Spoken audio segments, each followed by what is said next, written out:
strange sort of gentleman to this place. He's been a week without a holiday ticket, and then he just started with the whole thing so. Beats me why the only one is quiet, living on an island. Oh, come on, Bedevilin. Take all that stuff out of the kitchen. They'll be here any minute now. Making that steep climb an excuse for it, like some mother I know.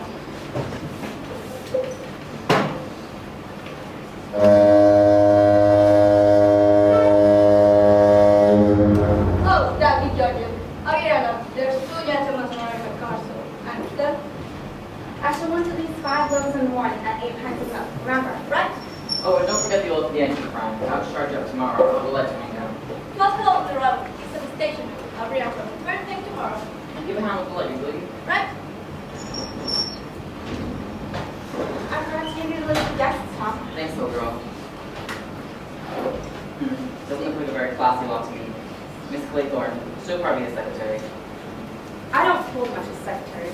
Worse than hospital nurses, and them giving themselves airs and graces and looking down on the servants. Oh, stop nagging and come along with that lovely, up-to-date, expensive kitchen of yours. Too many newfangled gadgets for my pet.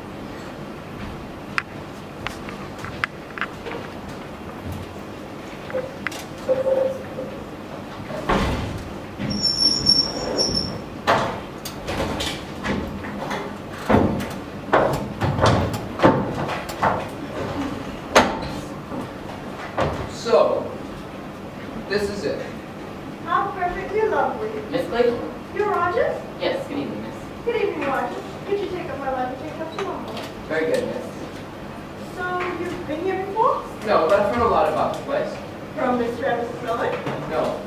Old Johnny Brewer, a pal of mine, built this house. It's a sad and poignant story. A love story? Yes, ma'am. The saddest of all. He was a wealthy old boy who fell in love with the famous Lily Logan. Married her, bought the island, and built a place for her. Sounds most romantic. Poor Johnny, he thought by cutting her off from the rest of the world, without even a telephone as means of communication, he could hold her. But of course, the fair Lily tied a ivory tower and escaped. Johnny went back to Wall Street, made a few more millions, and the place was sold. And here we are. Well, I'll find Mrs. Owen. The others will be up in a minute. It would be very rude to leave me here all by myself. Would it? Oh, well, I wonder where she is. She'll come along when she's ready. While we're waiting, do you think I could have a drink? I'm very dry. Of course you could. What's yours? Oh, no thanks, not for me. Not on duty. A good secretary is never off duty. Really? This is exciting. What is? All the smell of the sea, the gulls, the beach, and this lovely home. I'm going to enjoy myself. I think you are. I think we both are. Well, here's to you. You're very lovely. Where are we going? Mr. and Mrs. Owen will be down from London for tomorrow, miss. I thought you knew. Tomorrow? But I have the list here of the guests expected, miss, if you'd like to have it. The second boatload's just arriving. thank you. How awful. I said you'll be sweet and help me, won't you? I will move from your side. Thank you. It seems silly to have brought only us in the first boatload and all the rest in the second. That, I'm afraid, was design, not accident. Design? What do you mean? I suggested to the boatman that there was no need for any more passengers. That and 5 shillings soon started up the engine. Oh, you shouldn't have done that. Well, they're not a very exciting lot, are they? I thought the young man was rather nice looking. Callow, definitely callow, and very, very young. Ah, I suppose you think a man in his 30s is more attractive. I don't think, my darling, I know. Where's your place got here? I'm Mrs. Owen's secretary. Mrs. Owen has been detained in London. I'm afraid it won't be down until tomorrow. Ah, too bad. May I introduce Captain Lombard? Marson, Anthony Marson. Have a drink? Why, yes. Oh, you have. Gin, whiskey, sherry. A whiskey, I think.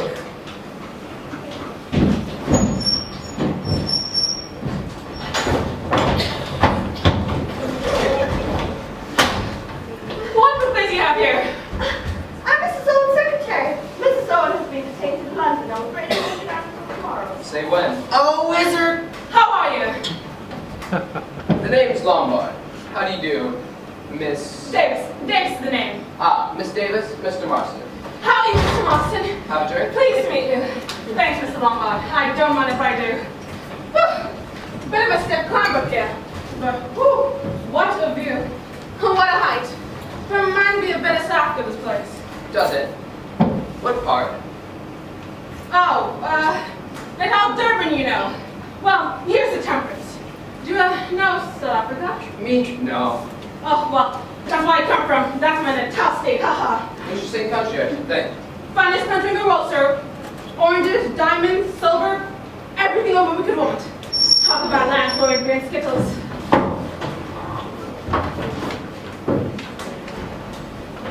General Mackenzie, isn't it? I'm the sole secretary. Mrs. Owen has been detained in London and will bring her home tomorrow. May I introduce Marston, Captain Longmore, and Miss... Dex name. Whiskey and soda, sir? Yes, please. You in the service? Formerly in the King's African Rifles. Too tame for me in peacetime. I chucked it. Pity. Where's Mrs. Owen? Miss Brent, isn't it? I'm Mrs. Owen's secretary. Mrs. Owen has been detained in London, I'm afraid. And won't be down until... Until tomorrow! Indeed. Extraordinary. Did she miss the train? I expect so. Won't you have something? May I introduce Captain Longmore, Marston, General Mackenzie, and Miss...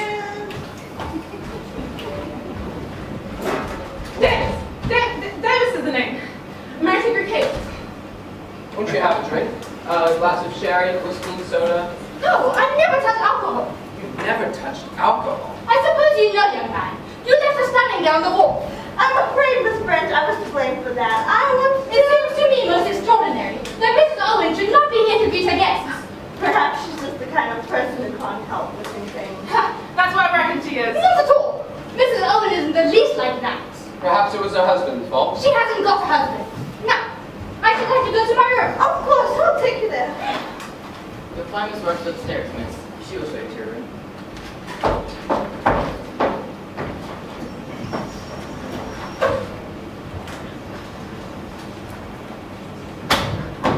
I'm afraid our host and hostess haven't arrived, sir.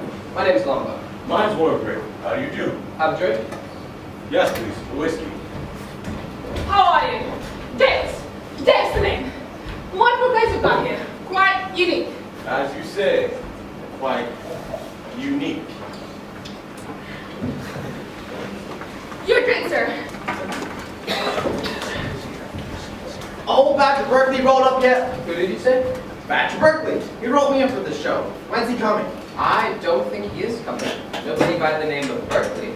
That dirty old double-crosser. Let me down. Well, it's a pretty wizard island. That secretary. She has to liven things up a bit. Now, I say, old man, what about dressing for dinner, if there's time? Let's go and explore. How wizard? Things are a bit at 6s and 7s with the owners not showing up.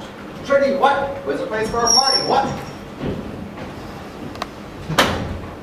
Aren't you going to sit down? To tell you the truth, you seem to be my chair. Oh, I'm sorry. I didn't realize you were one of the family. Oh, no, nothing like that. See, I live at the Benson Club, half for the last 10 years or so. And my church is about there. I can't get to see anything. It becomes a bit of a habit. Yes, it certainly does. Thank you. Well, it's not a good share, but the club is way better. You know, I was a bit surprised when I got this invitation. Haven't had one for well over 4 years. Very nice of them. Can I have your keys, sir? Yes, Lady Constance Flemington expected here.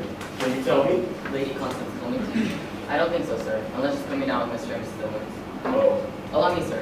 Can I have your keys, sir? No, thank you. I'll have it myself. Very good. Dinner is at 8 o'clock, in a quarter of an hour. Shall I show you to your room? Please.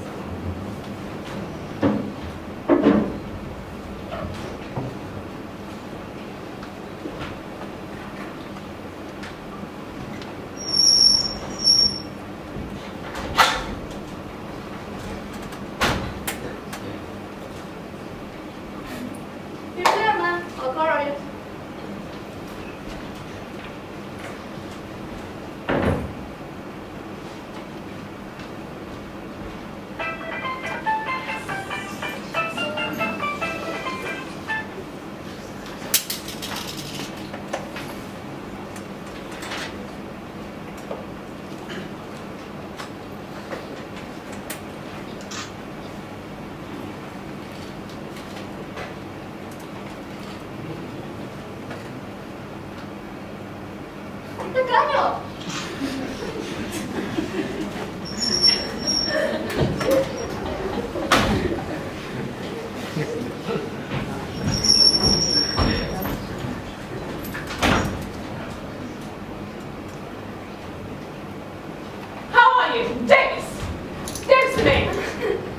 Mine's Armstrong. Dr. Armstrong, I believe. Yes, yes. Oh, thought so.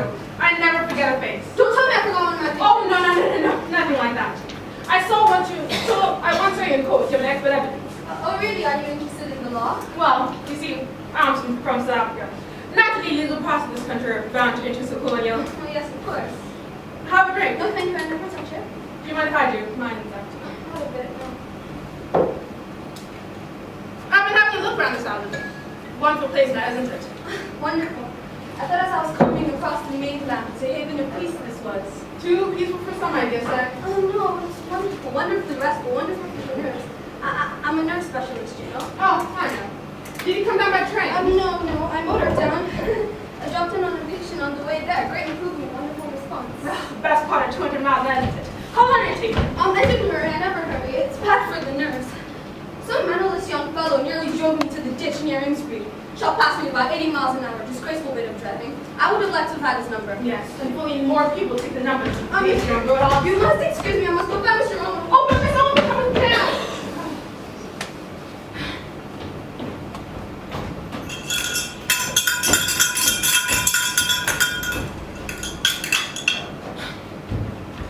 You rhyme now. Yes. Take my hat, will you? What time's supper? Dinner is 8 o'clock now. In a quarter of an hour. I think tonight dressing will be optional. Got a good place here. Yes, thank you, ma'am. Been here long? Just under a week now. Is that all? So, I don't suppose you know much about the crowds here. No, ma'am. All the friends and family? I really didn't say that. Rogers, do you think you could put some sandwiches in a bowl of beer and that? Get it rolling outside all the sea air? I'll see what I can do, ma'am. Oh, Rogers. I see you in this moment. Where's my room? I'll show you, ma'am. Oh, good. I can do the wash up and the brush up straight away.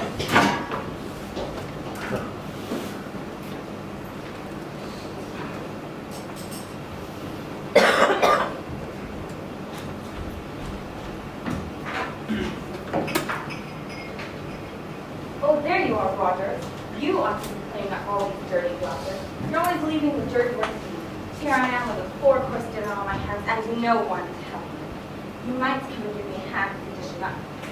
Who was I you were talking to anyway? Davis, South African woman. No glass if you ask me, and no money either. I don't like her. I don't like any of them much. More like that bunch we have back at the boarding house, I say. Davis could thought she's a millionaire or something. You should see her sauce. Cheaper than Nathan. Well, as I said, it's not true to us, right? All these guests arriving today, and the maid's not coming till tomorrow. What do they think we are? Now then, the money's good.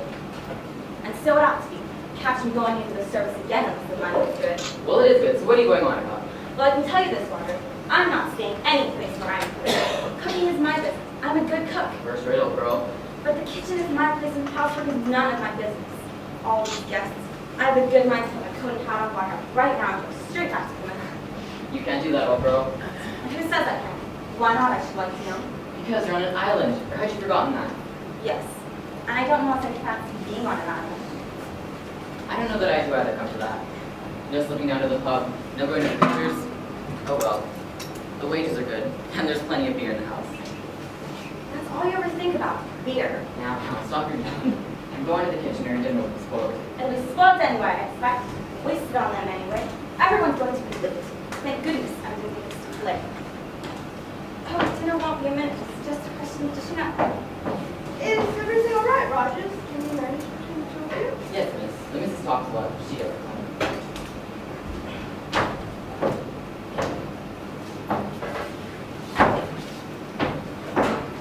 What a lovely evening. Yes. The weather seems very settled. How plainly one can hear the sea. Pleasant sound. Hardly a breath of wind, and delicious water. Not like England at all. I should have thought you felt rather uncomfortable in that dress. Oh, no. It's rather tight, isn't it? I don't think so. You'll excuse me, my dear, but you're a young girl, and you've got your living to earn. Yes? A well-bred woman doesn't like a secretary to appear flush. It looks, you know, as though you were deliberately trying to get the attention of the opposite sex. And would you say I do it back then? That's besides the point. A woman who deliberately sets out to get the attention of men won't be likely to keep her job long. she's working for. Hi, Miss Cleveland. Aren't you being a little unkind? Young people nowadays behave in the most disgusting fashion. Disgusting. Yes, and lying half naked on beaches. All this so-called sunbathing. An excuse for immodest conduct. Oh, nothing more. Familiarity. Christian names, drinking cocktails. And look at the young men nowadays. Decadents. Look at that young Marston. What good is he? And that Captain Lombard. What do you object to, Captain Lombard? I'd say he's a man who lived a very varied and interesting life. Someone is an adventurer. Oh, this younger generation is no good. No good at all. You don't like the youth, I see. What do you mean? I was just remarking that you don't like young people. And is there any reason why I should? Oh, no. But it seems to me that you must miss an awful lot. You're very impertinent. I'm sorry, but that's just what I think. The world will never improve until we step out in modesty. Quite pathological. What did you say? Nothing. What about the old boy? He looks rather like a tortoise, don't you think so? All judges look like tortoises. They have that venomous way of darting their heads in and out. Mr. Justice Wargrave is no exception. I hadn't realized he was a judge. Oh, yes. He's probably been responsible for sending more innocent people to their death than anyone in England. Hello, you. Have you two met each other? Miss Claythorne, Miss Armstrong. Armstrong and I just decided that the old... Oh, yes, I heard you. So did he, I think. Oh, Sir Lawrence. Miss Brent, isn't it? Yes, there's something I'd like to talk to you about. Will you come out here? A remarkably fine man.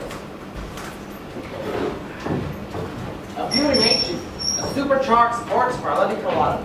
You don't see many of them on the road anymore these days. I can get over 100 out of her. Did you come from London? I did 208 miles and I did a bit under 4 hours.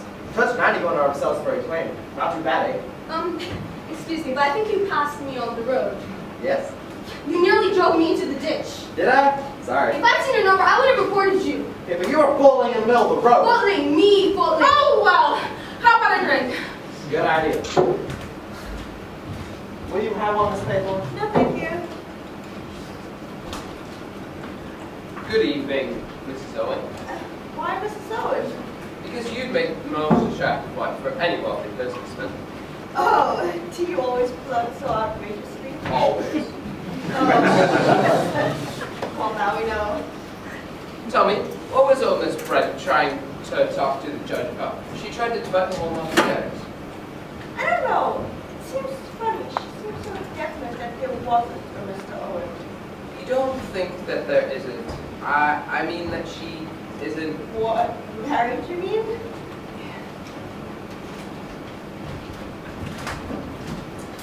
Damn shame we don't know each other. I could have given you a lift down. Yes, that would have been grand. I'm sure about you over Salisbury Plain. Tell you what, maybe we can drive back together. But it seems damn silly. I've got an empty car. Yes, but she likes the way she's going back. Oh, look, aren't they sweet, these 10 little China soldiers? Oh, and it said old nursery rhyme. What are you talking about? What 10 little soldier boys? What nursery rhyme? 10 little soldier boys going out to dine. One went and choked himself, and then there were 9. 9 little soldier boys sat up very late. One overslept himself, and then there were 8. 8 little soldier boys traveling in death. One got left behind and then there were 7. Ladies and gentlemen, silence please.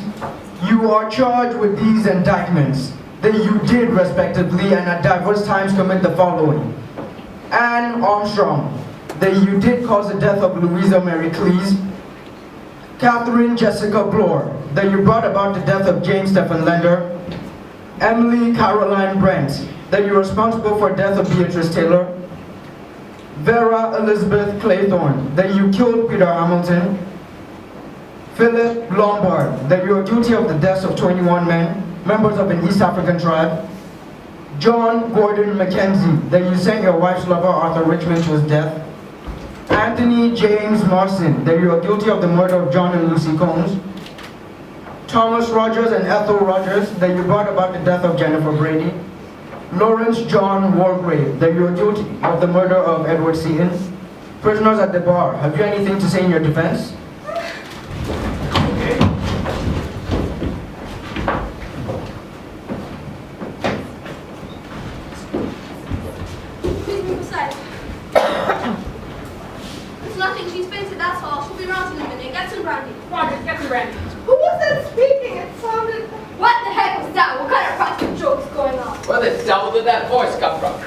we are. You are charged with these indictments. Horrible! A disgraceful and heartless practical joke. So you think it's a joke, do you? What else could it be? At the moment, I'm not prepared to give an opinion. But who the devil turned it on and set it going? We must inquire into that.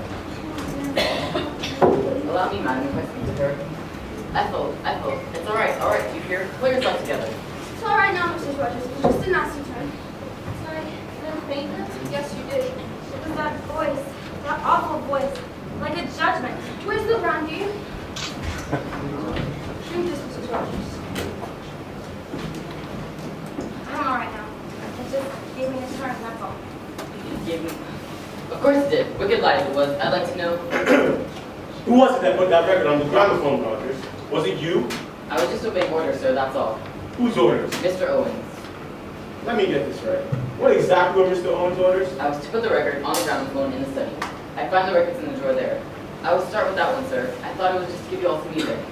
A very remarkable story. It's a truth, sir. Before heaven, it's a truth. I didn't know what it was, sir, not for a moment. It had a name on it. I thought it was just a piece of music. Is there a title? A title? Yes, sir. It's entitled Swan Song. Preposterous, that's what it is, preposterous. Slinging accusations about this, something must be done about this, Mr. Fella Owen. Well, who is he? That is what we must go into very carefully. I suggest you get your wife to bed, Rogers. Then come back here. Yes, sir. I'll give you a hand. Well, it should be all right, Doctor. Yes, I'm all right. Don't know about you, sir, but how about I can build this thing up? I agree. I'll get it. Preposterous, the whole thing. Preposterous.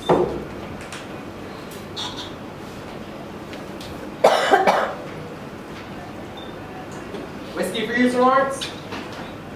I should like a glass of water. Of course, I'll get it. I could use a little whiskey myself. I've given her a sedative. She'll be all right now. Now then, doctor, you want to drink after all this? Thank you. I never touch it. Oh, so you said. You have this one, General. Now then, Rogers, we must get to the bottom of this. Tell me what you know about Mr. Owen. He owns the place, sir. I am aware of that fact. What I want you to tell me is what you yourself know about the man. I can't say, sir. You see, I've never seen him. What do you mean you've never seen it? We've been here just under a week, sir. My wife and I. We're engaged by letter through the registry office, the Regina in Plymouth. That's a high-class firm. We can check on that. You got the letter? The letter engaging us? Yes, sir. Here it is.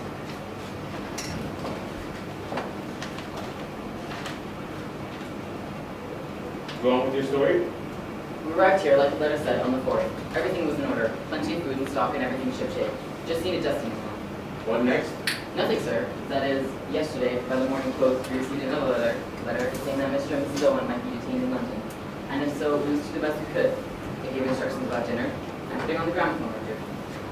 Have you got the letter? Yes, sir. Here it is.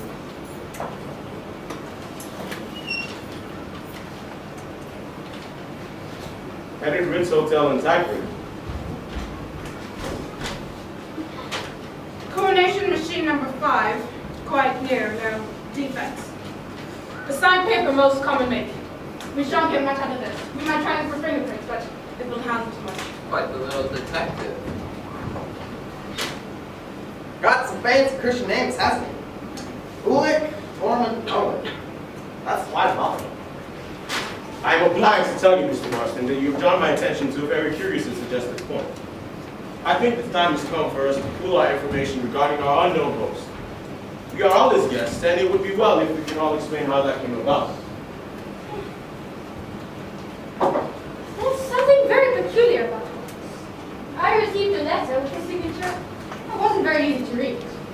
It purported to be from a woman whom I had met at a certain summer resort 2 or 3 years ago. I took the name to be Ogden.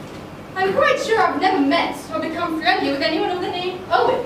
Have you got the letter, Miss Brent? Yes, I'll fetch it. Thank you. Miss Claythorne? Well, I never actually met Mrs. Owen.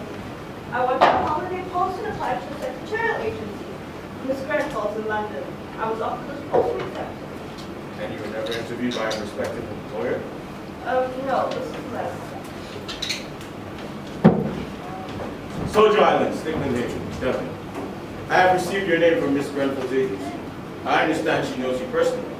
I shall be glad to pay the salary you ask, and shall expect you to take up your duties on August 8th. The train is the 12:10 from Paddington, and you will be met at Oak Ridge Station. I enclose £5 for expenses. Yours truly, Una Nancy Owen. Thank you. Mr. Marston? Well, I'm actually never met the Owens. Got a letter from Apollo, back to Berkeley. He told me to come in for the show. But it's funny, because an idea the old force had gone forward. Haven't kept the wire. Thank you. Dr. Armstrong? I think in the circumstances, I must admit that my visit here is purely professional. Mr. Owen wrote me that he was worried about his wife's health, her nurse to be precise. He wanted a report without her being alarmed. He therefore suggested that my visit should be regarded as that of an ordinary guest. You had no previous acquaintance with the family? No. Yet you had no hesitation in obeying the summons. A colleague of mine was mentioned, and a handsome fee was suggested. I was due for a holiday anyway.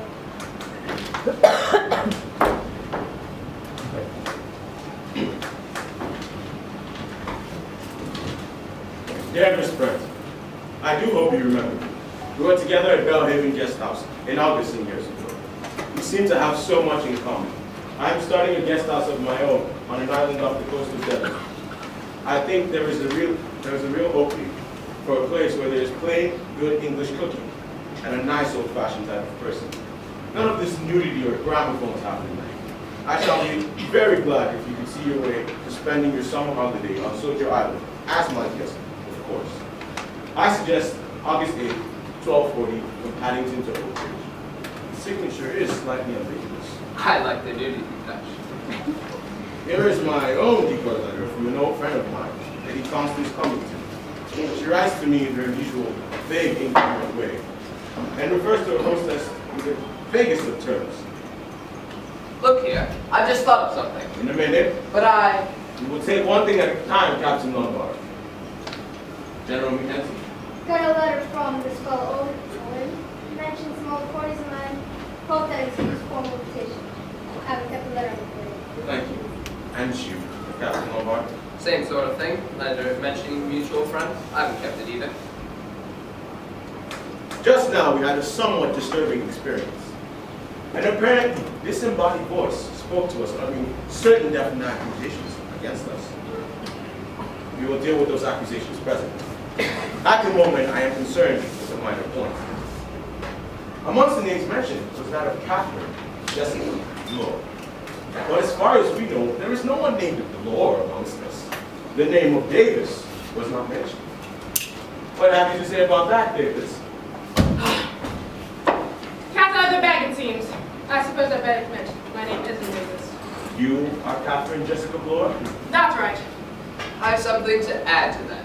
Not only are you here under a false name, Miss Lord, but you also claim to have come from Natal, South Africa. I know Natal and South Africa very well, and I'm prepared to swear that you've never set foot there in your life. You gentlemen have got me all wrong. I'm an ex-CID worker. Oh, And so I should post on the party, come to the party posing as a house cat. He also sent me a list of all your names, and so I should keep an eye on you all. Any reason given? Since Mrs. Owen had some valuable... Oh. Mrs. Owen, my butt! I don't know such a person! Your conclusions are, I think, justified. Bullock, Norman Owen, Una, Nancy Owen. Each time to say, you and Owen. Or, by a slight stretch of fancy, unknown.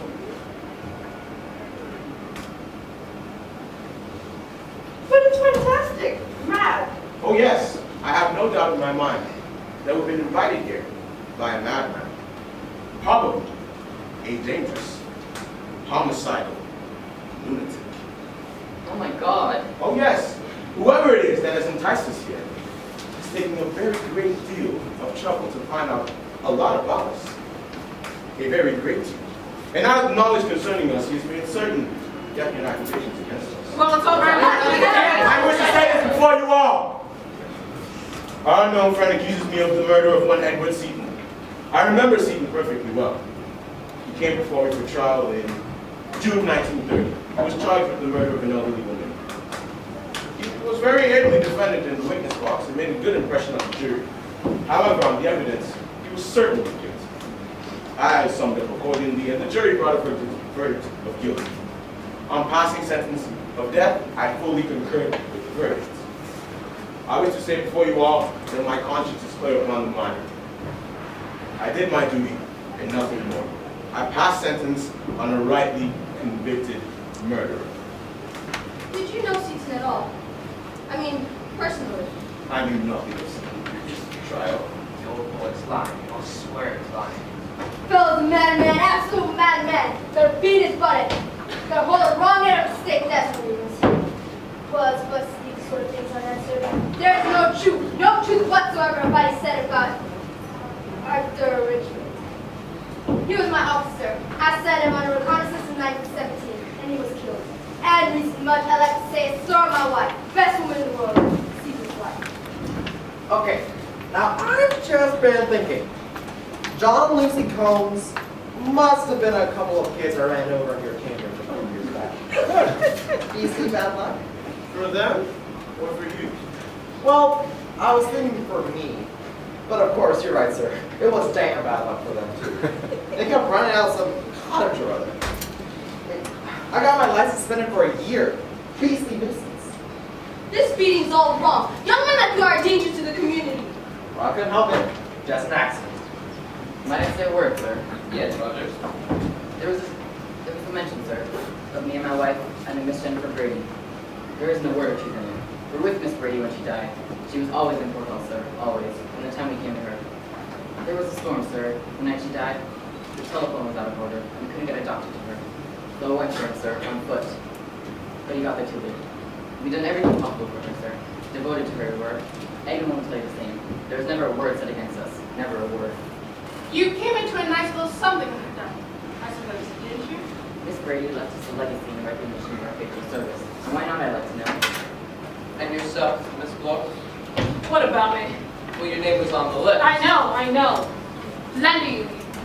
That was a London commercial bank robbery. I remember the name, though it didn't come to me before. Lender was convicted on your evidence. You were the officer in charge of the case. I was. My left. Lender got no servitude for life. He died in Dartmoor a year later. He was a delicate man. He was a crook. It was him who put the knife gun out. The case was very clear from the start. You were commended on your able handling of the job, I think. I got my promotion. I was only doing my duty. Convenient word, duty. And yourself, Doctor? I'm at a loss to understand the matter. The name meant nothing to me. What was it? Close? I really don't remember having a patient with that name or ever being connected to a death in any way. It may have possibly been one of my operation cases in hospital. They come too late, so many of these people. And then when the patient dies, it's always the surgeon's fault. And then it's better to take up nerve cases and give up surgery. Some, of course, give up drink. I protest. You've no right to insinuate such things. I never touch alcohol. My dear, I never suggested you did. Anyway, Mr. Owen is the only one who knows all the facts. Miss Claythorne, I was nursery governess to Peter Hamilton. We were in Cornwall one summer, and there was this rock trial that he was organizing to show to. Of course I wouldn't let him. It was too dangerous. But one day when my attention was distracted for just one moment, he started moving. As soon as I saw what was happening, I swam off to him. I'm afraid I couldn't get there in time. was there an inquest? Yes, I was exonerated. His mother didn't blame me either. Miss Brent? I have nothing to say. Nothing? Nothing. You reserved your defense? There's no question of my defense. I have always acted according to the dictates of my conscience. What a very law-abiding group we seem to be, myself accepted. We are waiting for your story, Captain. I haven't got one. What do you mean? I'm sorry to disappoint all of you. It's just that I plead guilty. I let those natives die in Africa. A matter of self-preservation. You abandoned your men? Not quite the act of a proper gentleman, but after all, self-preservation demands first duty. Our inquiry rests here. Now then, lawyers, who else is on this island besides ourselves? Nobody, sir. Nobody at all. You're sure of that? Quite sure, sir.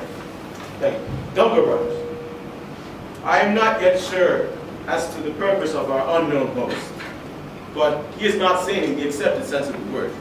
He may be dangerous, and it would be well if we could leave the island as soon as possible. I suggest we leave here tonight. I beg your pardon, sir, but there's no boat on the island. No boat at all? No, sir. Why can't you telephone the boat? Well, there's no telephone. Brian Derrickott, she comes here every morning. She brings the bread, the milk, and the post, and takes the orders. Tricky, what? This mystery before we go. The whole thing's like a little detective story. It's positively thrilling. In my time of life, I have no desire for disgrace. The legal light's narrowing. I'm all for crime. Here's to it.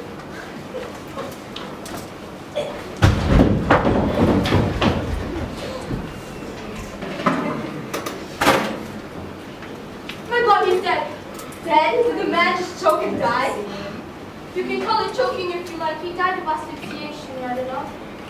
You man died of choking. In the middle of life. We are in death. A man doesn't die when you're choking fit, General. Marston's death isn't what we call a natural death. Was there something in his whiskey? The smell of it's cyanide. Probably potassium cyanide. It works well because it's not in it. Then he must have put the stuff in the glass himself. Suicide, eh? That's wrong, no? Chief never think he'd commit suicide. He was so alive. He was enjoying himself. Yeah, so it's... One of the soldier boys is missing.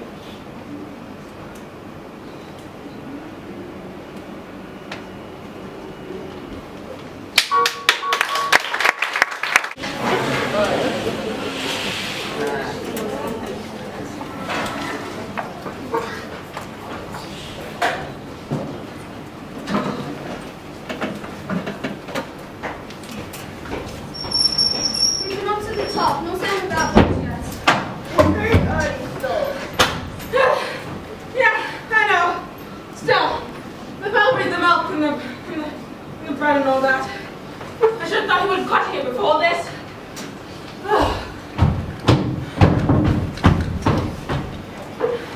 No sign of any breakfast yet. What's that fellow Rogers? Oh, don't talk about breakfast. How's the weather looking?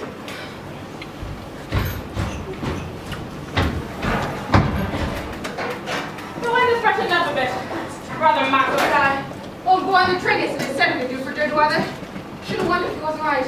I wish that boat would come. The sooner we get off the island, the better. It's absurd not keeping a boat on the island. No proper harbor. If the wind comes to blow from the southeast, the boat could be dashed to pieces against the rocks. I suppose you'd always be able to make something. No, Miss Friend. That's just what it would. Do you mean we should be cut off under that? Yes. Canals milk, Rebecca, and tits up till the gills will self out. But you need worry. The sea's only a bit choppy. I have the pleasure of living on an island. Rather overrated. I wonder if that boat's coming. And knowing the way the house is built slack up against the cliff, you can't see anything like close to the top. Shall we go up there again? Oh, there's no use, Doctor. A locked pot never boils. What could this man Narcot be doing? Oh, they're all like that in Devon. Never heard themselves. Where's Rogers? He ought to be about. Well, if you ask me, Master Rogers was pretty badly rushed last night. I know. Ghastly, the whole thing. Got the window properly. I take an even bet that he has went digitally and... Really think so? Well, why not? I've never seen a man more scared. Guilty as hard, I should say. Fantastic. The whole thing, fantastic. I say, suppose he's hopped it. Who, Rogers? But there isn't any way he could. There's no boat on the island. You said so. Yes, I know. But me thinking. We've only Rogers' word for that. Suppose there's a boat. And he's nipped off a nip the first thing. Oh no, he wouldn't be allowed to leave the island. Sleep well, General? Yes, I dreamed. I should have wondered that. I dreamed of Leslie, my wife. Oh. I wish Narrow couldn't come. Who is Narcot? The book that brought us all over here yesterday afternoon. Was it only yesterday? Oh, yes. I feel that too. Batty Brownstone rapid suicides. It's all about what we can stand. I shall be sorry to see the back of soldier, and I give you my word. Don't understand. How strange. What's that, General? I don't like the look of him. I reckon young Marston's suicide. Must have been a pretty bad shock to him. He was years older. Where is that poor young fellow now? In the study. Been there myself. Dr. Armstrong?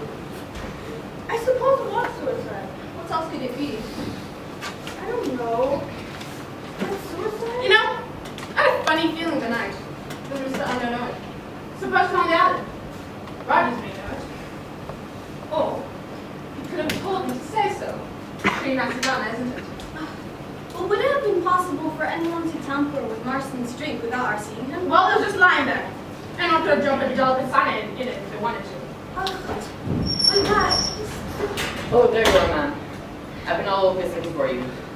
Could you come up and have a look at my wife, ma'am? Oh, yes, of course. Is she feeling under the weather still? She's... You won't leave the island without me. I wish that boat would come. I hate this. Yes, I think the sooner you get in touch with the police, the better. The police? Police have to be notified in case of suicide, you know, Miss Clayton. Oh, yes, of course. What's going on here? No sign of any breakfast. Are you hungry, General? Really hungry? Leslie, my dear. Oh, no, I'm not. I'm very Claiborne. I'm sorry, I mistook you for my wife. Oh, You see, I was waiting for her. your wife? But I thought she was dead long ago. Yes, so did I, but she's here, on this island. Good morning. Good morning, Captain Lombard. Good morning. I seem to have overslept myself. Boat here yet? No. Bit late, isn't it? Yes. Good morning. You and I could have had a swim before breakfast. Too bad all this. Too bad you overslept yourself. You must have had good nurses to sleep with us. Nothing makes me lose my sleep. Didn't dream of African natives by any chance, did you? No, did you dream of convicts on Dartmoor? Look here, Captain Lombard, I don't think it's very funny. Well, you started it, you know? I'm hungry. How's about breakfast? The whole domestic staff seems to have gone on strike. Oh, well, we can always forage for ourselves. Hello, that's strange. What is? Remember we found one of these little fellows missing last night? Yes, that ought to leave 9. That ought to leave 9. I'm certain there were 10 of them here when we got here. Well, There are only 8. so there are. I think it's strange, don't you? Probably there are only 9 to begin with. We assume there were 10 because of the brine. Hello, Armstrong. What's the matter? Mrs. Rogers is dead. What? She died in her sleep. Rogers thought she was still under the influence of the sleeping drug I gave her and came down without disturbing her. He lit the kitchen fire, he did this room, and then as she hadn't appeared, he went up, was alarmed by the look of her, and came hunting for me. She's been dead about 5 hours, I should say. What was it? Hot? Impossible to say, it may have been. Besides, she had a pretty bad shock last night. Yeah. Might have been poison, I suppose, Doctor. It is perfectly possible. With the same stuff as young Marston. No, not cyanide. Probably a narcotic or hypnotic. One of the barbiturates. Or chloral. Something like that. You gave her some sleeping powders last night, didn't you? Yes, I gave her a mild dose of luminol. Didn't give her too much, did you? Certainly not. What do you mean? Oh, no offense, no offense. I just thought perhaps if she had a weak heart. The amount I gave her could not have hurt anyone. And what exactly did happen? Impossible to say without an autopsy. If, for instance, this death had occurred in one of the cases of your private patients, what would have been your procedure? Without her knowledge of the woman's previous state of health, I certainly could not give a certificate. She was a very nervous-looking creature. Perhaps it was heart failure. Her heart certainly failed to beat. But what caused it to fail? Conscience! What do you mean by that, Miss Brent? You all heard? She was accused, together with her husband, of having deliberately murdered her former employer. An old lady. And you believe that's true, Miss Brent? Certainly. You all saw her last night. She broke down completely and fainted. The shock of having her wickedness brought home to her was too much for her. She literally died of fear. No. Well, it is a possible theory. One cannot adopt it without more knowledge of the previous state of health. If there was a latent cardiac Would it be preferred? An act of God! Oh no, Miss Brent. You regard it as impossible that a sinner should be struck down by the wrath of God? I do not. My dear lady, in my experience of ill-doing, Providence often leaves the work of conviction and chastisement to us mourners. The process is often fraught with difficulties, but there are no shortcuts. Let's be practical. What did the woman have to eat and drink after she went to bed? Nothing. Nothing at all. Not even a cup of tea or a glass of water. I bet she had a cup of tea. That's what always does. No, Rogers assured me she had nothing whatsoever. Well, you might say so. So that's your idea? Well, why not? We all heard the accusation last night. What if it's true? Miss Francis says for one. Rogers and his missus did go a lady in, and are feeling quite so happy about it. Happy? Well, why not? There's no immediate danger to them. Then last night, some lunatic goes and spills the beans. What happens? It's the woman that cracks, goes to pieces. Did you see him hanging around her when she was coming to? Not all husband solicitude, not on your sweet life. He's like a cat on hot bricks, and that's the position.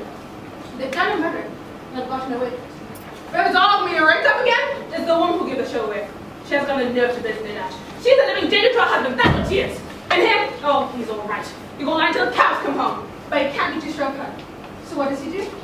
He drops a nice little drop of something into a nice cup of tea. And when she's had it, he washes up the cup in the saucer and tells the doctor she ain't had nothing. Oh no, that's impossible. A man wouldn't do that. Not his own wife. You'd be surprised, Miss Clayton, what some husbands would do.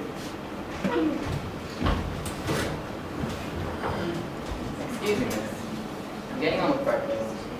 I'm not much as land as I cook, I'm afraid. Lunch is boring me. Would cold tongue and gelatin be satisfactory? And I can manage some fried potatoes. And then there's tinned fruit and biscuits. That'll be fine, Rogers. Lunch? Lunch? We should be here for lunch! What the hell's that boat coming? It's blue! What? You'll pardon me, ma'am, but the boat will be coming. What? Brian Narcoff. She's always here before news. Is there anything else you require, miss? No, thank you. Well, it isn't Rogers. His wife is laying dead upstairs, and now he's cooking breakfast and calmly talking about lunch. Now he says the boat will be cooking. I don't see this new! What? Oh, don't you see, Blanc? He's just big. He's carrying on automatically. Good servant would. It's He's pulling a fast one, if you ask me. The really significant thing is the failure of the boat to arrive. It means you are being deliberately cut off from help. Oh, wasting time, wasting time. What's that, General? We're wasting time. We shouldn't be wasting on things that just don't matter. Why do you think Dargon hasn't turned up, sir? I think the QTS Mr. Owen has given orders. You mean told him it's a practical joke or something of that He kind? never would have fallen for that. Would he? Well, why not? After all, Soldier Island's got a reputation for having crazy parties. This is just one more crazy idea, that's all. Dargon knows there's plenty of food and drink on the island. Probably thinks it's all a huge joke. But can't we light a bonfire at the top of the island so they'd see it? That's probably being provided against. All signals are to be ignored. We're cut off, all right? But can't we do something? Oh, yes, we can do something. We can find the funny little gentleman, Mr. Unknown Owen. Because in my opinion, he's as mad as a hatter and as dangerous as a rattlesnake. Hardly a very good simile, Captain Lombard. The rattlesnake at least gives a warning of its approach. Warning? My God, yes, that's our warning. 10 little soldier boys. There are 10 of us after Narracott went left, weren't there? 10 little soldier boys going out to die. One choked himself. Marston choked himself, didn't he? And then 9 little soldier boys sat up very late. One overslept himself. Overslept himself. That part fits Mrs. Rogers rather well, doesn't it? Do you mean he wants to kill us all? Yes, I think he does. And each one fits with the rhyme. It's impossible. It's coincidence. It must be coincidence. Only 8 little soldier boys here. I suppose that's coincidence too. What do you think, Laura? I don't like it. But there's nobody on the island. I'm not so sure about that. This is terrible. None of us will ever leave this island. Can't someone just shut up, Grandpa? Don't you agree with me, Sir Lawrence? Up to a point, yes. Then the sooner we get to work, the better. Come on, Armstrong, come on, Laura. We'll make short work of this. Well, I'm ready. Nobody's got a revolver by any chance? I suppose it's too much to hope for. I've got one. Do you always keep that about with you? Usually. I've been some tight places before. Well, I suppose you've never been in a tighter place than you are today. If there's homicidal maniac hiding on this island, he's probably got a whole arsenal on him, and he'll use it. You may be wrong there, boy. Many homicidal maniacs are quite unassuming people. Delightful fellows. You never guessed there was anything wrong with them. Well, Doctor, if you turned out to be one of the kind, we'll leave it to you. Now then, let's make a start. I suppose I suggest Captain Lombard searches the house while we do the island. Right. House ought to be easy. No sliding panels or secret doors. Mind he doesn't get you before you get him. Oh, don't worry about me. But you two better watch out. Remember, one got left behind. Come on, Armstrong.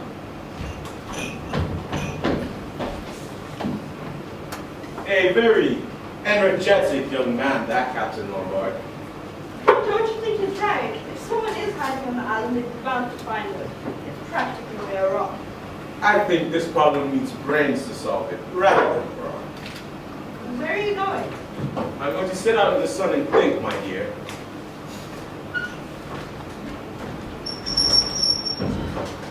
Where did I put that skein of wool?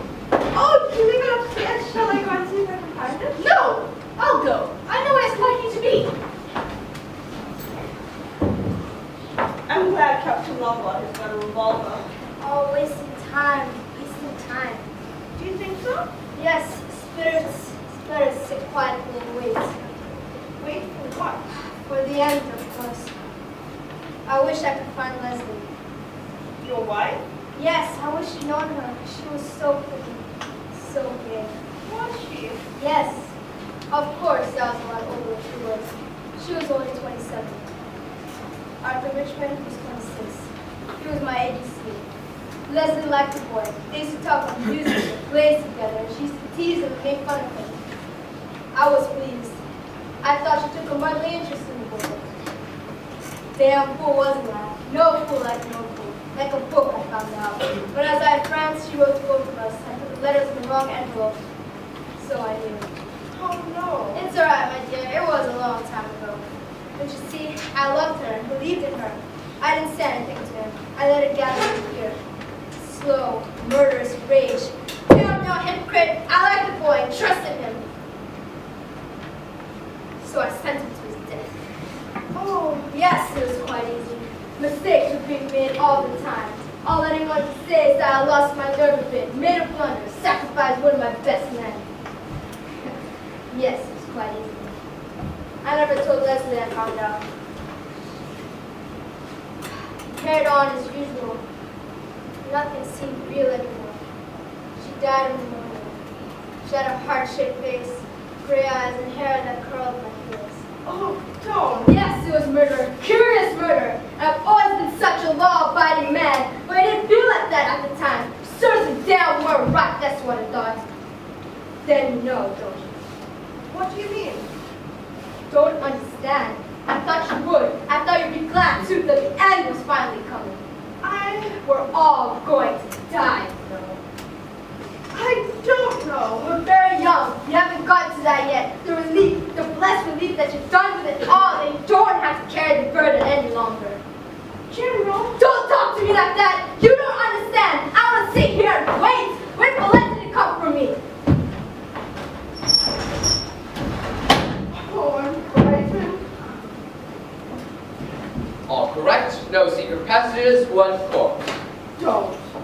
I say, you do live low. How about a drink to steady your nerves? A drink?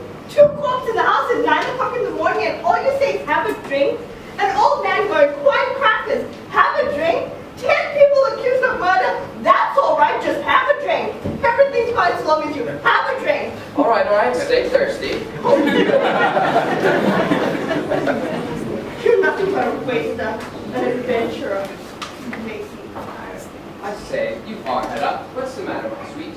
Not your sweet. I'm sorry, I rather thought you were. Well, you can think again.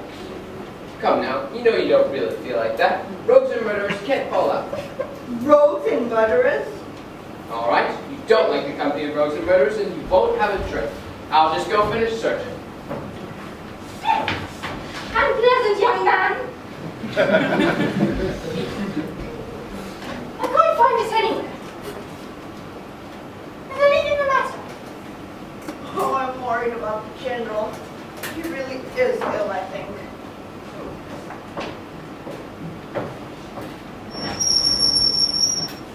Looking out for the boat, General. His sin has found him out. Don't. What must face fact? Can any of us afford to throw stones? Even if his wife was no better than she should. And she must have been a depraved woman. He had no right taking judgment into his own hands. Oh, What about Beatrice Taylor? Who? That was the name, wasn't it? You're referring to that absurd accusation about myself? Yes.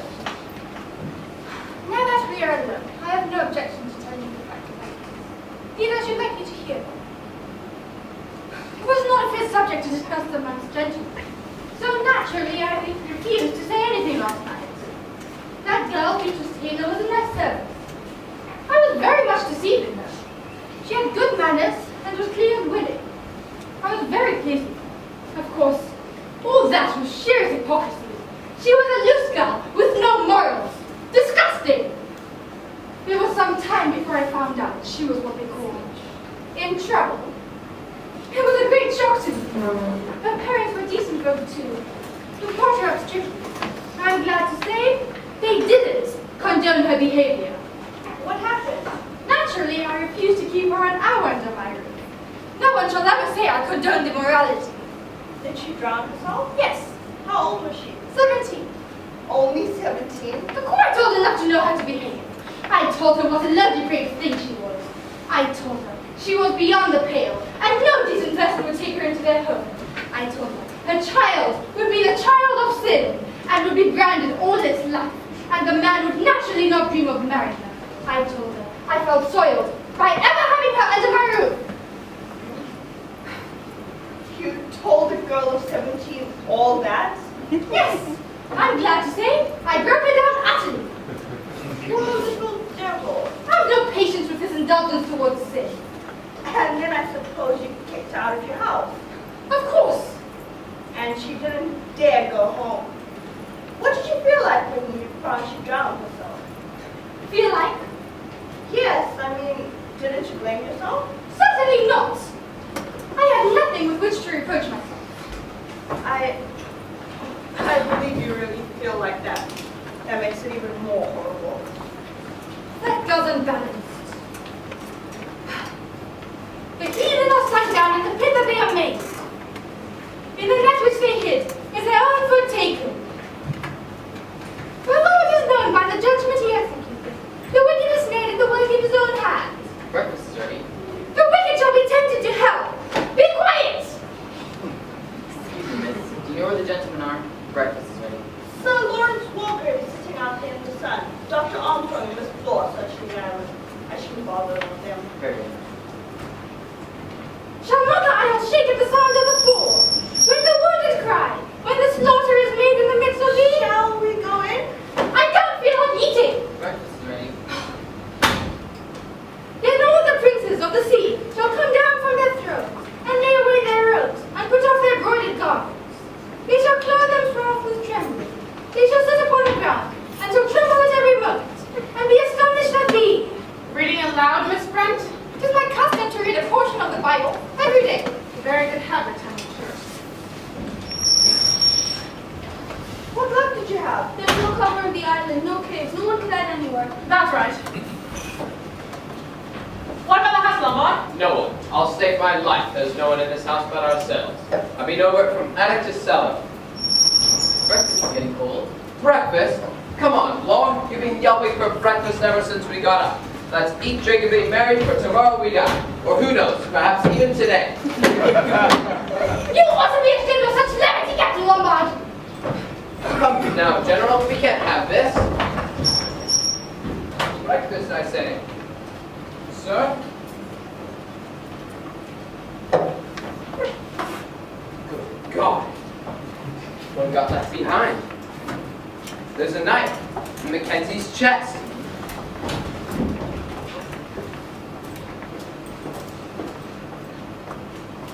My God, he's dead! He's dead! But he can't be! Who could have done it? There are only us on this island.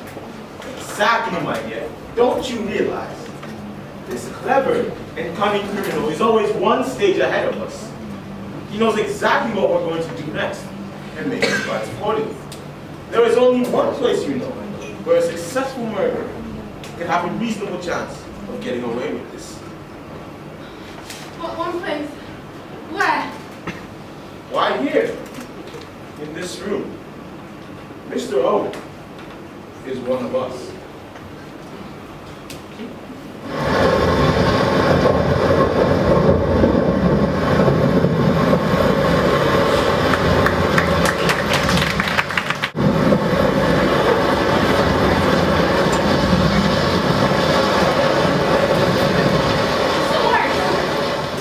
Lord? I want to hear you alone. You were right in what you said this morning. This damn murdered one of us, and I think I know which one. Really? Ever hear the Lizzie Burden case in America? Old couple killed with an axe in the middle of the morning. Only person who could have done it was the daughter, a respectable middle-aged spinster. Incredible. So incredible that they credited her, but they never found any other explanation. So, the answer to your problem is Miss Emily Brent. I tell you, that woman is as mad as a hatter. Believe this man, I tell you. She's the one, and we must watch her. Really? I had formed the opinion that your suspicions were in a different order. Well, they were. But I've changed my mind, and I'll tell you why. She's not scared. And she's the only one who isn't. Why? Because she knows quite well that she's not in any danger. Now hush. We've made some coffee. It's cold in here. You'd hardly believe it when you think what a beautiful day it was this morning. Miss Brent, Allow me. you were right to insist on our going out for lunch and drinking some brandy with that. I feel much better. The court always adjourns to lunch. All the same, it seems as though it can't be true. What are we going to do about it? We must hold an informal court of inquiry. At least that way we'll be able to eliminate some innocent people. You haven't got a hint. You haven't got a hunch of any antagonism. If Miss Claythorne suspects one of us, that is rather an awkward question. Oh, I'm sure it isn't any of you guys. If you ask me who I suspect, I'd say Dr. Armstrong. Armstrong? Yes, because don't you see? She's had far and away the best chance to kill Mrs. Rogers. Terribly easy for her as a doctor to give her an overdose of some sleeping stuff. That's true. But someone else gave her the brand, remember? Her husband had a good chance of administering the drug. No, it is Rogers. You don't have the brains to fix this whole stunt, nor the money. Besides, we can all see he's scared stiff.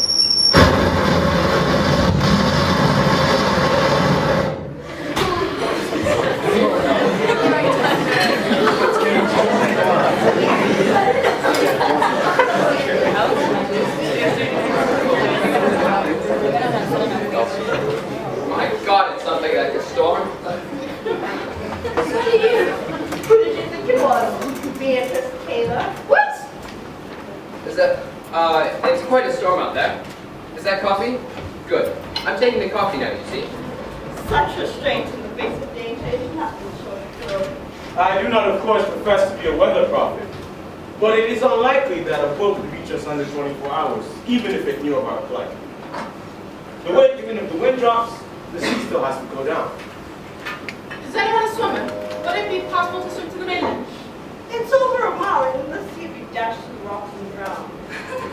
Drowned in the pond. I beg your pardon, Miss Prince. After dinner now. It's terribly cold in here. I can let us fire. Tell me when here. Very sound scheme, Rogers. Oh, excuse me, but does anyone know what to do with the top bathroom curtain? Top bathroom curtain. Really, Rogers, are you going back too? The bathroom curtain. Yes, ma'am. Scarlet oil silk. It's missing. Anybody seen a scarlet oil silk curtain? No good, I'm afraid, Rogers. It doesn't matter, sir. Only I just thought it was odd. Everything on this island is odd. Very good. I'll get some sticks and just bring off the coal and get a nice fire going. Oh, I wonder if he'd like some coffee. He's very wet. Rogers! What's become of Armstrong? She went to her room to rest. I expect somebody's bedded her one by now. I expect she had the good sense to bolt her door. Besides, it won't be so easy now they're all on guard. I advise you, Mr. Roy, not to come. You see, I would like sort of to propose certain measures of safety which I think we should all adopt. Against who? Against each other. We're all in grave danger. Of the 10 people who came to this island, 3 of us are definitely clear. There are 7 of us left, 7 little soldier boys. One of whom is a bogus little soldier boy. Exactly. Well, in spite of what Miss Claythorne said just now, after you, Sir Lawrence, and Dr. Armstrong, I've got suspicion. He's a well-known doctor, and you're known all over England. Mr. Lord, that proves nothing. Judges have gone mad before now. So have doctors. So have policewoman. Here, here. Well, does he want some coffee? You'd rather make yourself a nice cup of tea. What about Armstrong? Isn't just take her up a cup? I'll take it up if you like. I'll take it. I feel changed. Yes, you ought to. You'll catch a cold. I don't think Dr. Armstrong would like to see you, Captain Lombard. She might not admit you. She might be afraid of your revolver. Ah, the revolver. I mean, need to have a word with you about that. Do go and change.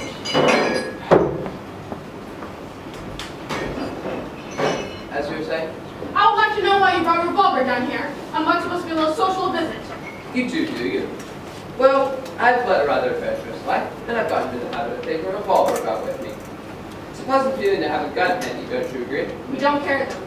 Now then, I know the truth about this gun. What a damn suspicious fellow you are. I don't think you want to hear one. If it's about my revolver, I'd like to hear what you've got to say. Oh well.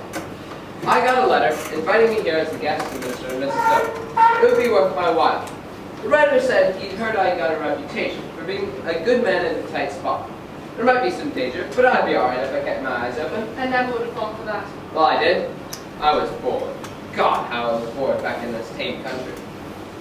It was an intriguing proposition, you must admit. Too big for my life.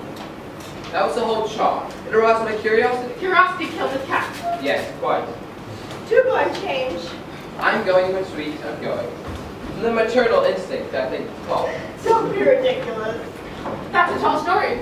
If it's true, why didn't you tell George last night? Well, he might have thought this was exactly the emergency for which he isn't prepared. Perhaps it is. I hardly think so. I think it was just Mr. Owen's little bit of cheese to get him into the trap with the rest of us. He must have known him well enough to rely on his curiosity. Well, he's wrong there, man. I wouldn't trust me, yard. Are you such a good judge of truth? No, come on. We can't just stay here. The one thing you must not do is give way to nerves. I'm sorry. It's rather a case of physician heal thyself. I've been overworked lately and I'm going down. Sleeping badly. Yes. I keep dreaming. Hospital operations. Knife in my throat. Real nightmares? Yeah. Do you ever dream you're in court, sentencing a man to death? Are you by any chance referring to a man by the name of Edward Smith? I should assure you I should lose no sleep over the death of Smith, a particularly cold and brutal murderer. The jury liked him. They were inclined to let him off. I can see. However, I cooked Seaton's goose. Cold in here, isn't it? Oh, I wish Rogers would hurry up. Yes, he's been a long time. Yeah, he said something about going out to get some sticks. Sticks? Sticks, my God, sticks! My God. The number I'm gone. Are there only six? There are only 5. 5? Watch the number. What the hell is blow off, you like a madman? Have you seen Rogers? No, why should I? 2 more soldiers have gone. 2. Yes, I thought it was you.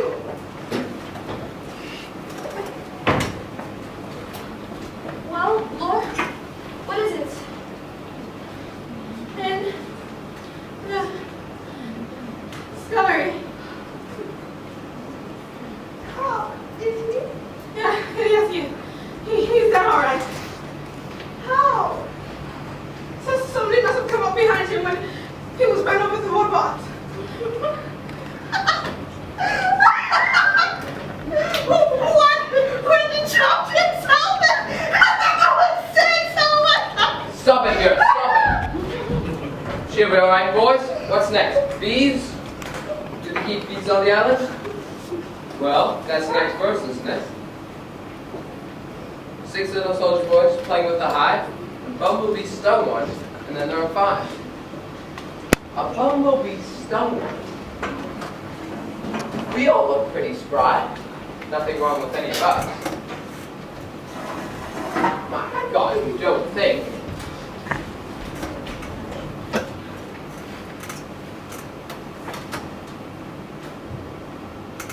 A hypodermic syringe.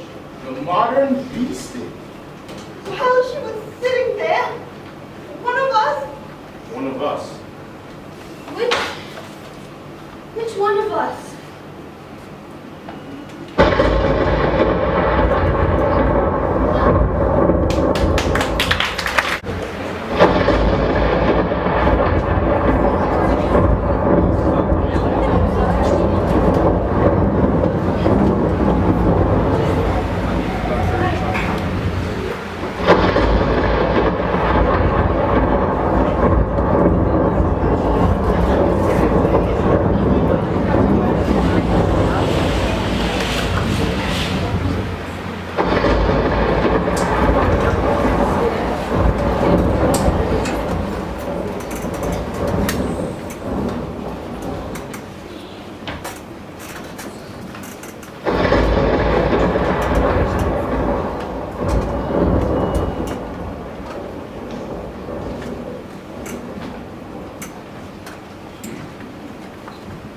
Five little soldier boys sitting in a row, watching each other, waiting for the flow. New version up to date. I hardly think this is a moment for facetiousness. Have to lead to gloom.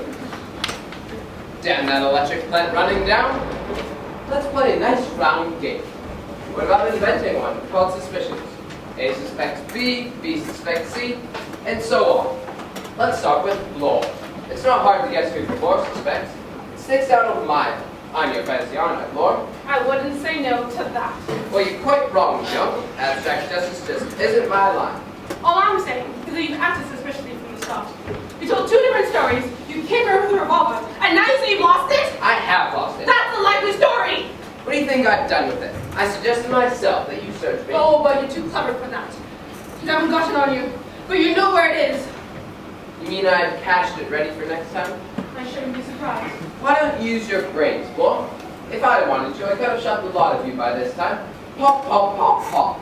But that's not the big idea now, is it? Oh, the crazy touch? My God, man, I'm saying enough. The doctor says that some lunatics you never know lunatics. That's true enough, I'd say. We shouldn't just sit here doing nothing. Surely there's something we can do. Maybe if we lit a bonfire. In this weather? It is, I am afraid, a question of time and patience. The weather will clear, then we can do something. Light a bonfire, heliograph, signal. A question of time. Time? We cannot afford time. We shall all be dead. I think the precautions we have adopted will be adequate.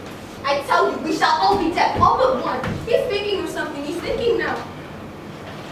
Poor Louise. What was her name? Please? Was it nerves that made you do her and doctor? No drink. God help me, I wasn't having drinks. I was drinking when I operated. Quite a simple operation. My hand's shaking all over the place. I remember her now. A big, heavy, countrified woman, and I killed her. I was right. That's how it was. Sister knew, of course, but she was loyal to me or to the hospital. I gave up drink. I gave it up altogether. I went in for a study of nervous diseases. Very successful. 1 or 2 lucky shots. Good results with 1 or 2 very important women. They talk to their friends. For the last year or 2, I've been so busy, I hardly know which way to turn. I got to the top of the tree. Until Mr. Unknown Owen. And down will come Cradle, and Doctor, and all. Will you stop with your damnable sneering and joking? People, please, this is not the time to quarrel. That's okay by me. I apologize. It's this terrible inactivity that gets on my nerves. We are adoptees. I feel convinced. The only measures possible, so long as we remain within sight of each other.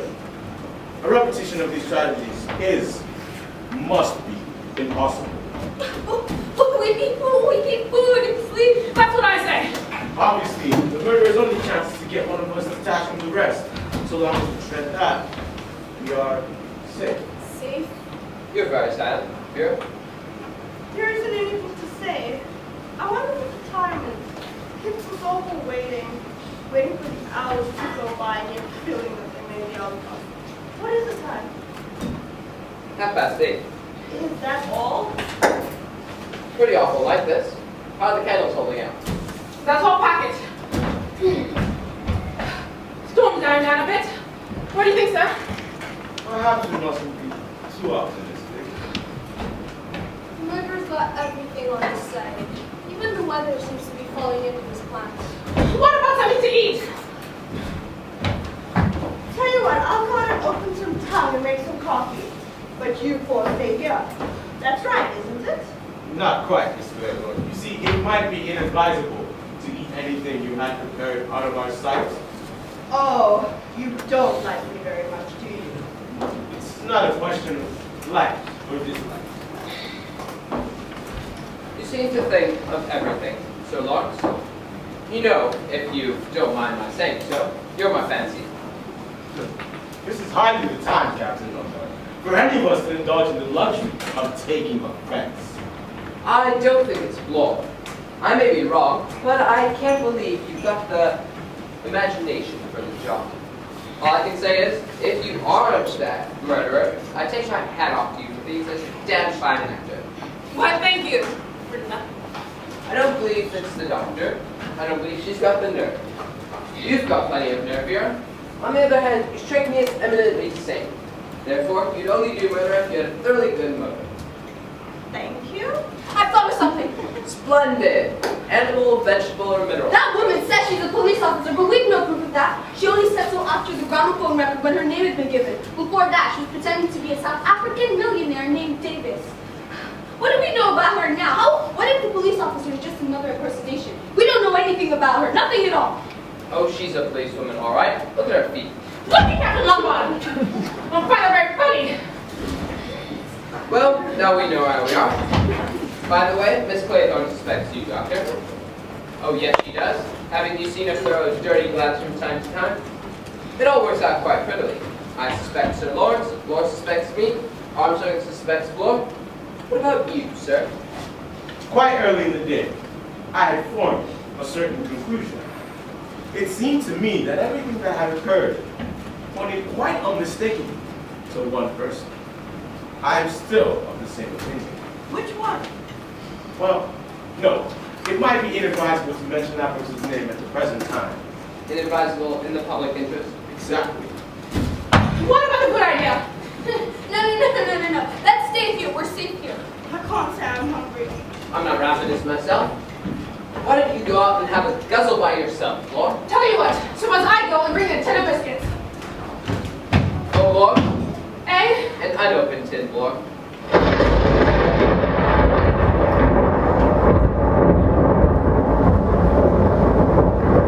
It's only the wind making the curtains rattle.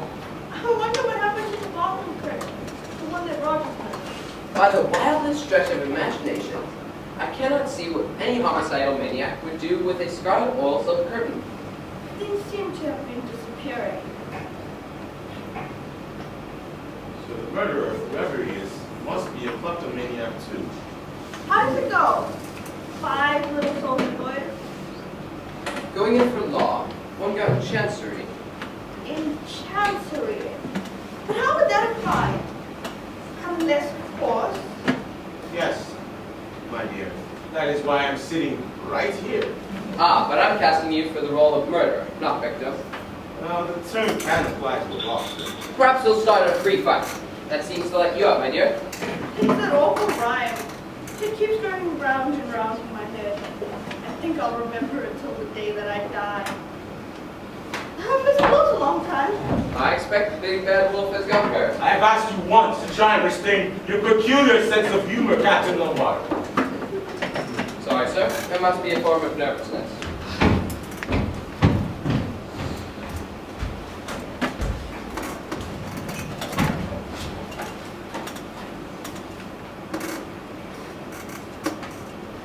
No, thank you. Come now, you've had no attention. I couldn't eat anything. I warn you, Laura will wolf a lot. I don't see why you need to be so funny about it, Mr. Lombard. Starving ourselves won't do us any good. How are we for cigarettes? Haven't got any? I've run out too. Fortunately, I'm a pipe smoker. I've got a whole box upstairs.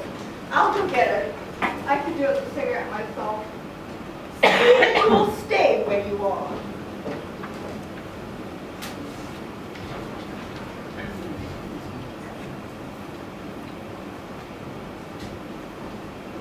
Miss Claiborne strikes me as a very resourceful young lady.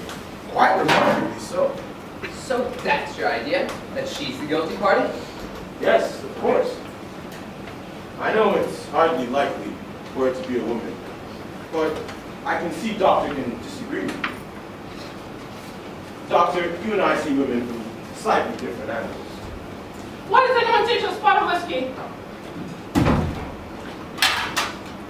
Oh boy, Eh? an unopened bottle.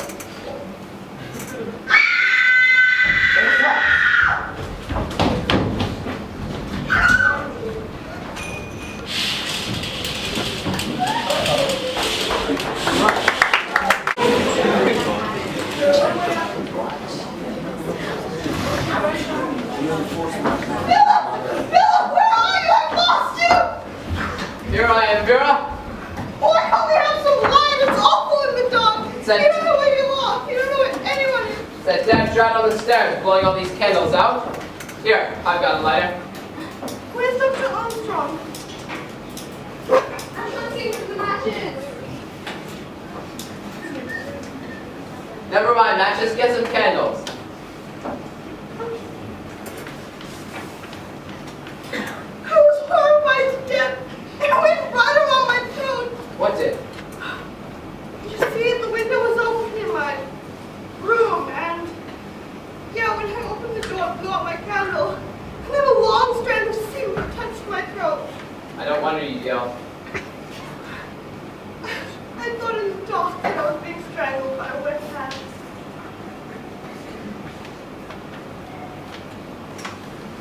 Who's that? It's only me, Miss Claythorne. Nothing to worry about. Here we are. Who fired that shot?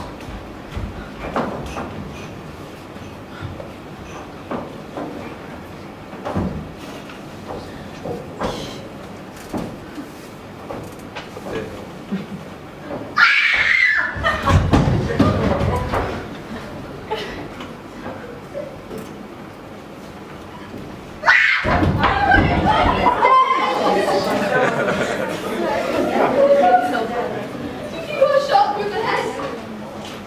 Oh, I got a chancery. Number 5. Miss Claythorne? Vera, You! You got me to go upstairs for cigarettes! You put the seaweed there! You did it all so that you could kill that helpless old man in the dark! You're mad! All of you! Crazy! That's why you went to the curtain! And the knitting ball! It was all planned long ago! Fuck that! Oh my gosh, let me get out of here!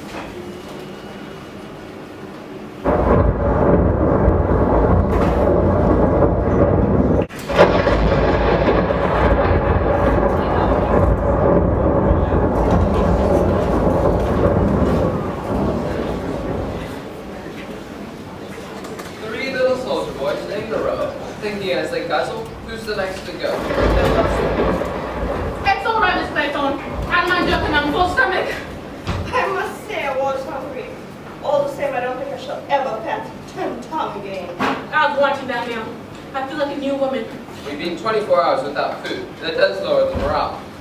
Somehow in the daylight, everything seems different. You mustn't forget that there's a dangerous homicidal lunatic on the loose. Why is it that one doesn't feel jittery about it anymore? Because we know now, beyond any possible doubt, who it is, eh, Block? That's right. It was the uncertainty before, looking at each other, wondering which. I said all along it was Dr. Armstrong. You did, my dear. Until, of course, you went completely back and suspected us all. Yeah, it seems rather silly in the light of day. Very silly. Allow me, Miss Armstrong. What's happened to her? Well, we know what she wants us to think happened to her. What exactly did you find? One shoe, just one shoe, sitting prettily on the cliff edge. Inference, Dr. Armstrong has gone completely back and committed suicide. All very circumstantial. Until that one little China soldier broken by the doorway. I think that was rather overdoing it. A woman wouldn't think of doing that right before she committed suicide. Well, we're fairly sure she didn't commit suicide. And anyway, she had to make it look as though she was the seventh victim, all according to plan. Suppose she really is dead. I'm a bit suspicious of death without bodies. How extraordinary to think that there are 5 dead bodies in the house and you've been sitting around eating 10 Toms. Ah, the delightful feminine disregard for the facts. There are 6 dead bodies, and they're not all in there. Oh no, she's right. There are only 5. Did you count Mrs. Rogers? Yes, she makes sense. Now look here. Marston, 1. Mrs. Rogers, 2. General Mackenzie, 3. Rogers 4, Emily Brent 5, and Wargrave 6.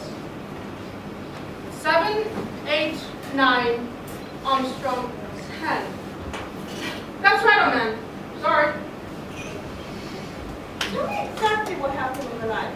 Well, after you threw a fit of hysterics and locked yourself in your room, we all thought we'd better go to bed. So we all went to bed and locked ourselves in our rooms. That's when I heard the footsteps outside my door. I went to Armstrong's door, and she was missing. Then I went to Laura's room, and she was there, all right. That's when I went to your room and told you to sit tight no matter what happened. Then I went downstairs and saw that my gun was sitting on the balcony. But why the devil would Armstrong chuck that revolver away? Don't ask me. Either she's mad or it's an accident. Where do you think she is? Probably lurking about somewhere, waiting to have a crack at one of us. We ought to search the house. What? And walked in ambush? Oh, right, I didn't think of that. Did you hear anything after we left? Oh, I imagined all sorts of things. But nothing short of setting the house on fire would get me to unlock my door. I see. Just thoroughly suspicious. What's the use of all this talking? What are you gonna do? If you ask me, nothing. Sit tight and take no risks. Look here, I want to go after that fellow. What a dog of the bulldog breed you are, Laura. By the way, between friends and without prejudices, you did go in for that spot of perjury, didn't you? Well, I don't suppose it makes me odd now. Linda was innocent, all right. The gang squared me. Between us, we put him away for the stretch. Mind you, I never would admit it if it wasn't for that. So you were all in the same boat?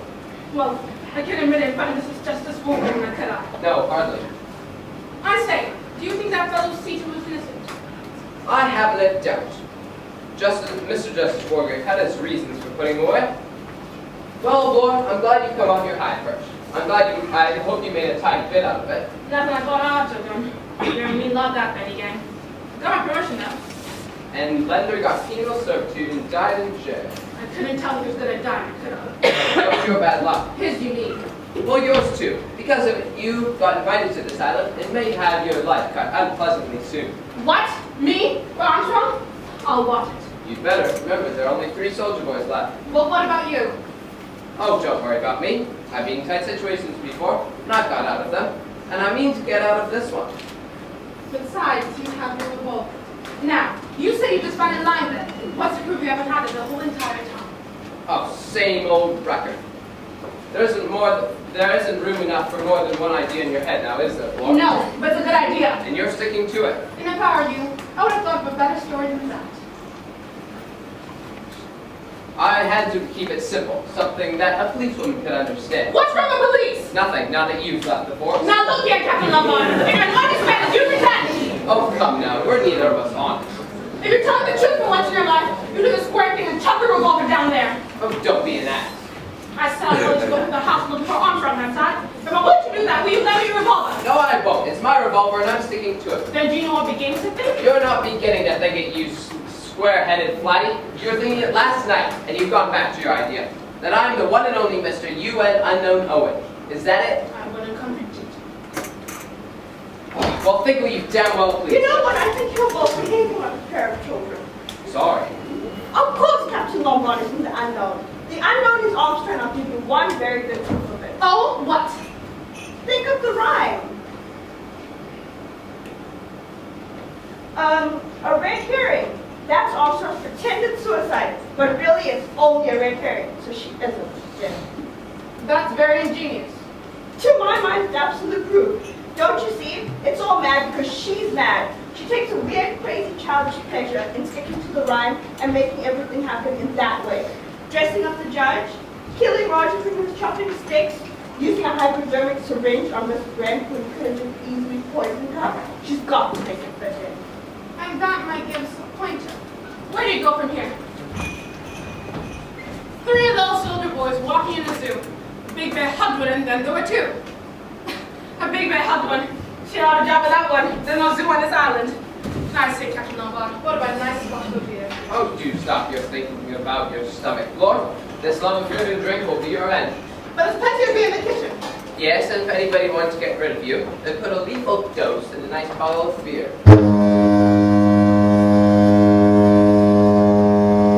What's that? A boat! A boat! Ah!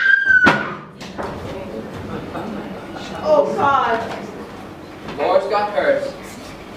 How? A wire across the door attached to something above. Is she? Yeah. Crushed, head stove in. A great bronze bear holding a clock from the landing. A bear? Oh, how ghastly. This is awful childishness. I know. God, what a fool Flora was. Now there are two. Yes, and we better watch it. We shan't do it. She'll get us. We'll never leave this island. Oh, yes, we will. I haven't been beaten yet. Don't you feel that there's someone here in this house watching us, watching and waiting? That's just nerves. So you do feel it. No, I don't. Please, Phil, get out of this house. Perhaps that was about this here. All right, we'll go to the top of the island and wait for release to come. It's a sheer cliff to the one side, and we can see if anybody approaches from the house on the other. Or should you rather cold in that dress? I'd be cold if I was dead. Perhaps you're right. A quick reconnaissance. Oh, Phil, please be careful. I will, from the floor. There's no window directly above. Look, there's something washed up on the beach. What is it? It looks like a body. Better stay here while I go take a look. Goodbye.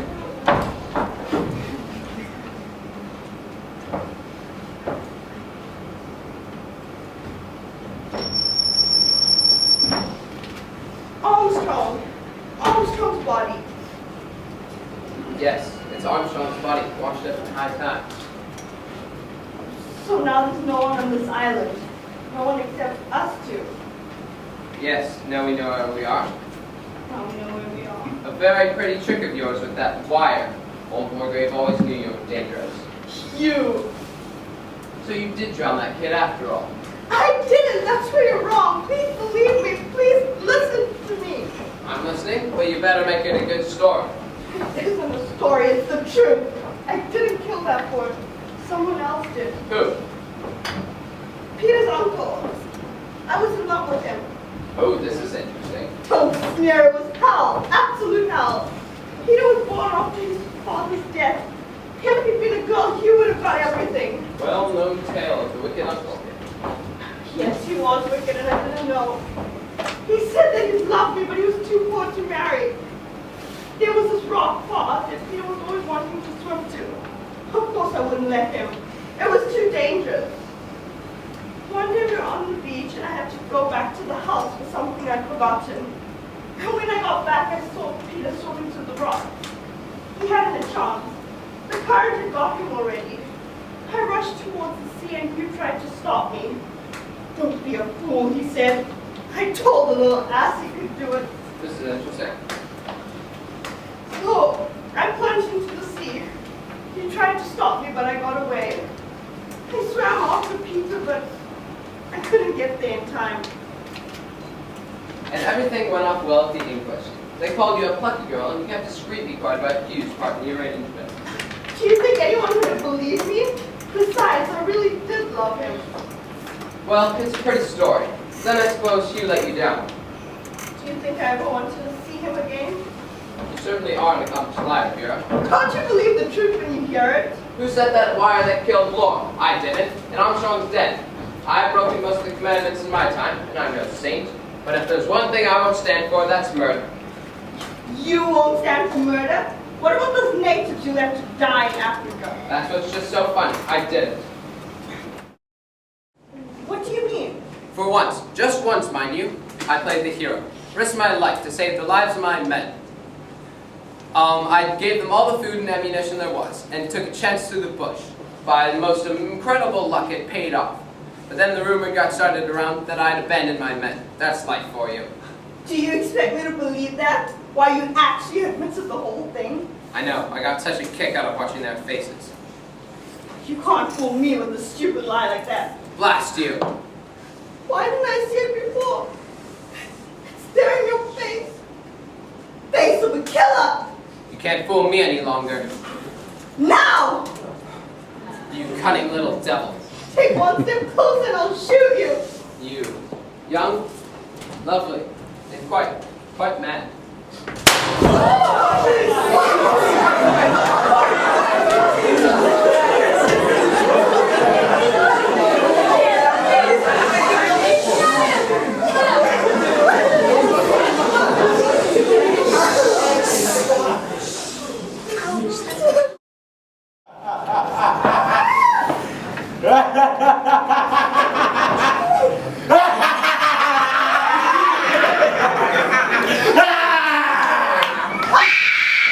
Silence in the court! If there is any more noise, I shall have to call Claire. Don't be frightened. You'll be all right. You'll be all right, my dear. This is a court of justice. You'll get justice here. You thought I was dead? You thought I was a ghost? Armstrong said I was dead. That was the clever part of my plan. Said we trapped the murderer. Said we fixed my supposed death, so I should be free to spy upon the guilty one. He came over at the cliff to meet me, at night, without any suspicion. I sent him over with the bush so easily. He swallowed my red herring, all right. All my life, I've wanted to take life in this case. Yes! To take life. I've had to get whatever satisfaction I could out of sentencing the guilty to death. But I wanted more. I wanted to do it with my own hands. But I'm a judge of the High Court. I've got a sense of justice. As the sovereign, our Lord, the King, will true deliverance make. Guilty! Yes, my Lord. Guilty! You are all guilty, you know. But the law couldn't touch you. So I had to take the law into my own hands. Into my own hands! Silence in the court! Anthony Marston first, then Mrs. Rogers, barbatoning the brandy. Mackenzie, stabbed! Doped Emily Brent's coffee so she couldn't feel the hypodermic. Got Rogers with an axe while he was chopping steaks! Blow! Blow! Blow was a fool! I knew it'd be easy to get Blow in the end. Returning that revolver was a clever touch. Made the end interesting. The only question was, who'd win it? I backed on you, my dear, the female of the species. Besides, it's always more interesting to have a girl at the end. Prisoner at the bar, have you any reason why sentence should not be passed upon you? Fear of Claythorne, I sentence you to death! Stop! I'm not guilty! I'm not guilty! They all say that! Must plead not guilty! Unless you're going for an all-out verdict of insanity. But you're not mad. I'm mad, but you're not!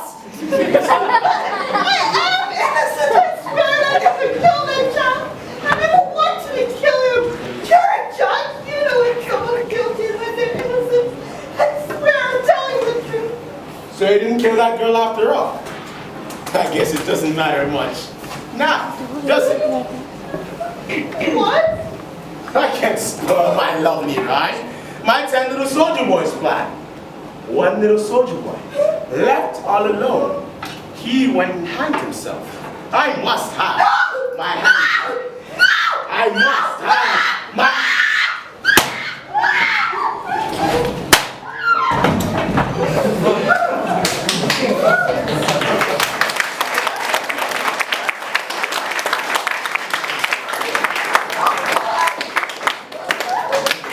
It's all right, Bill. It's all right.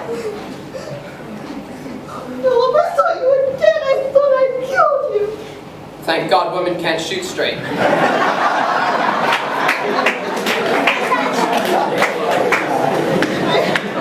shall never forgive them. Oh, yes, you will. You know, there's another ending to that 10 little soldier boys rhyme. What is it? 2 little soldier boys, left all alone. We got married, and then there were none. Oh.